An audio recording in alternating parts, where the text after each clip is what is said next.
Bonjour et bienvenue à tous dans ce nouveau numéro d'En Tête à Tête avec. Dans cette émission, nous allons parler association d'épargnants et tenter de répondre à ces quelques questions. D'abord, quelles sont les missions et les spécificités d'une association d'épargnants? Qu'est-ce qu'un contrat collectif et comment s'organise une association d'épargnants? Pour en parler, je suis aujourd'hui en tête à tête avec Georges Richelme. Bonjour. Bonjour. Vous êtes le président de Guépard et donc on va d'abord voir ensemble, dans un premier temps, quelles sont les missions d'une association d'épargnants.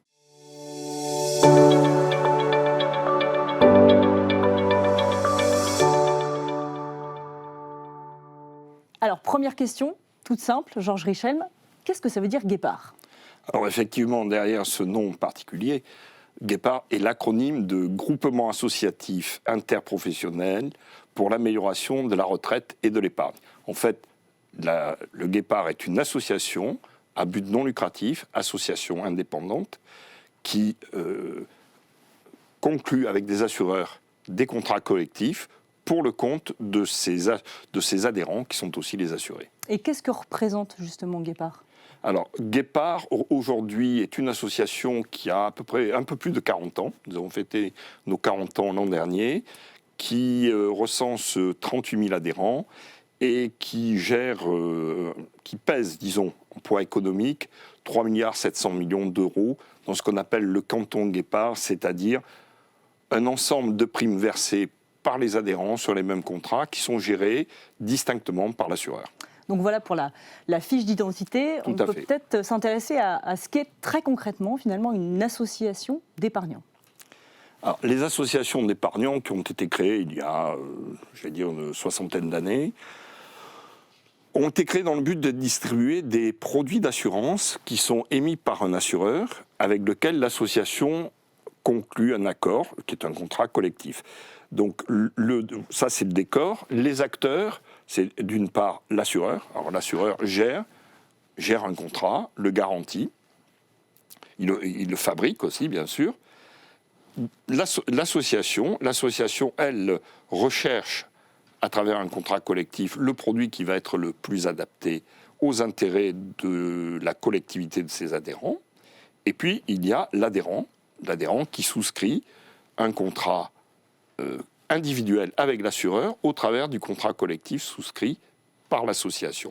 Et le dernier personnage dans ce décor, en ce qui concerne le Guépard, c'est le courtier d'assurance, c'est-à-dire que le courtier, c'est celui qui commercialise le produit et qui est le conseil de l'adhérent. Bien sûr, le tout est très encadré réglementairement.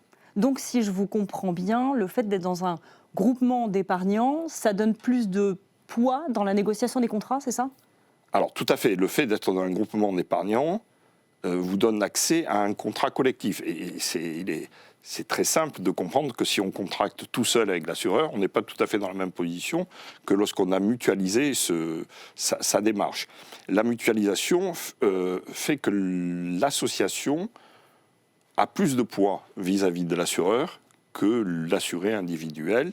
Et choisir une association comme Guépard, c'est choisir une association indépendante. C'est-à-dire que les dirigeants de l'association dirigent d'abord dans l'intérêt de tous et d'autre part ne sont pas liés à la société d'assurance qui commercialise le produit. Donc on a bien compris effectivement le principe de l'association d'épargnants. On va parler maintenant plus spécifiquement des contrats collectifs.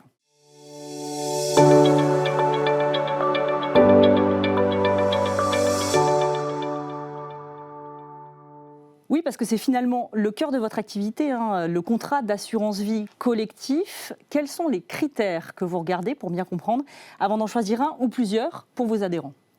Alors, il est évident que l'association, pour définir ses choix de contrat collectif, comme vous le soulignez, a recours à plusieurs critères. Le premier, il tombe sous le sens, c'est la solidité de l'assureur. Le Guépard est en partenariat avec Allianz. Ce que nous regardons aussi de très près, parce que c'est ce qui intéresse avant tout l'assuré, c'est-à-dire le taux, c'est la performance financière du fonds euro, puisque pour l'assurance vie, l'essentiel de notre actif est dans le fonds euro. La diversité des supports financiers qui sont proposés par l'assureur, c'est très très important. L'importance qu'attache l'assureur à la qualité de la gestion de ce contrat, puisque comme je l'ai dit, nous sommes dans un canton qui est propre au guépard. Et puis bien sûr, dans les choix qui sont faits, l'innovation, mais aussi aujourd'hui tout ce qui est l'épargne responsable, qui est une priorité pour nos adhérents comme pour nous. Donc ici on parle performance, puisque c'est le deuxième critère que vous évoquiez. Quel est l'intérêt aujourd'hui d'investir dans un contrat d'assurance vie collectif ? Alors il faut d'abord se souvenir que le contrat d'assurance vie est très original, puisque c'est à la fois un produit de placement, mais c'est aussi un outil de transmission, et avec la fiscalité associée. Donc la performance n'est pas à mesurer à court terme, mais sur un temps beaucoup plus long. Un autre intérêt de ce contrat collectif, c'est que 100% des produits financiers appartiennent aux épargnants, et c'est à prendre en compte. Quant au rendement, la performance pure, si je vous dis que sur 5 ans, le contrat Guépard, c'est 10,79% cumulé, sur le fonds euro, je pense que c'est tout à fait honorable. Souvenons-nous, pour mémoire, que le livret A était à 0,5 il y a 5 ans. Donc le chiffre de 10,79, effectivement, parle de lui-même. Quand le contrat collectif est souscrit cette fois, comment vit ce contrat ? Alors, comme je vous l'ai dit, c'est l'assureur qui gère le contrat, et qui le garantit d'ailleurs. De son côté, l'association le fait vivre. Alors, et ça veut dire quoi ? Ça veut dire que l'association a un droit de regard sur toutes les modifications, sur l'évolution de ce contrat. Et cela s'exprime bien sûr au travers des organes de l'association, à savoir le conseil d'administration, l'assemblée générale.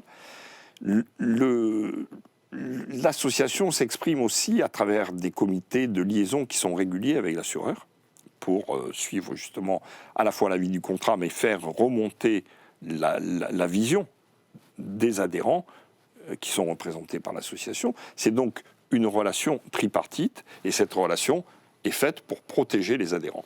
Donc voilà pour le contrat d'assurance vie collectif et sa vie.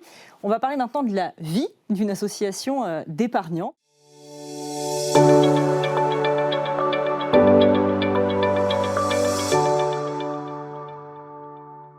Avec une question toute simple, ça y est, je suis décidé à adhérer donc à une association d'épargnants. Comment je fais très concrètement ? Alors, vous avez compris qu'il y a un caractère dual. Le caractère dual, c'est que nous avons à la fois le contrat collectif de l'association avec l'assureur, qui va vous donner l'adhésion à l'association, va vous donner la qualité d'adhérent. Et puisque vous êtes adhérent de l'association, vous pouvez entrer dans le contrat et devenir assuré dans le cadre, alors là, d'un contrat individuel avec l'assureur. C'est la façon d'entrer dans le système. Alors, lorsqu'on est adhérent, cette fois, quelle est la vie d'une association d'épargnants ? Est-ce que c'est une vie associative classique ? C'est une vie d'association classique dans la mesure où, comme toutes les associations, l'organe majeur, c'est l'Assemblée générale. Donc, vous êtes devenu adhérent de l'association, vous participez de droit à l'Assemblée générale, vous avez donc le droit de voter, de vous prononcer sur les modifications, par exemple, sur l'évolution du contrat, puisque c'est soumis à l'Assemblée. Vous avez le droit d'élire les membres du conseil d'administration, qui eux-mêmes représentent l'association. Nous avons aussi dans l'association 2 comités, ou 3 comités même, qui permettent d'établir la liaison avec l'assureur, et qui permettent de gérer le contrat. Et nous avons aussi institué au Guépard un comité consultatif. Ce comité consultatif, il est abondé par les adhérents qui se portent volontaires, c'est du volontariat, pour participer à la réflexion sur... Alors, c'est très dédié aux produits, c'est très dédié à la partie assurance vie. Et nous avons une autre partie dans la vie associative qui est, elle, beaucoup plus destinée aux adhérents. C'est une partie...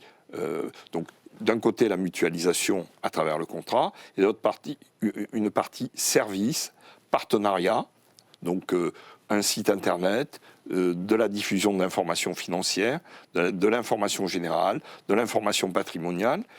Et l'association communique avec ses adhérents à travers des newsletters, mais aussi avec des rencontres régionales. Nous organisons régulièrement des rencontres. Nous avons cette année 3 rencontres qui ont été mises en place, qui nous permettent d'aller directement voir les adhérents et de remonter l'information nécessaire pour mener la vie de l'association. Voilà, donc bien décrite effectivement la vie d'une association d'épargnants. Pour conclure cette émission, vous auriez peut-être un dernier conseil, un dernier mot ? Alors, ce que je puis dire, c'est que nos adhérents doivent être convaincus que le Guépard est engagé au quotidien aux côtés de ses adhérents. Et un conseil, toujours difficile de donner un conseil, mais je crois que ce qu'il faut dire à nos adhérents, c'est continuer à investir dans vos contrats, allez visiter vos courtiers, surtout en ce moment, car les assureurs font des conditions très intéressantes. Merci beaucoup, Georges Richel, donc président de Guépard. Je vous signale que vous pouvez d'ailleurs contacter Guépard pour poser vos questions sur les associations d'épargnants. Pour cela, il suffit d'envoyer vos coordonnées à l'adresse qui va s'afficher dans le générique de l'émission. Merci beaucoup de nous avoir suivis et à très bientôt.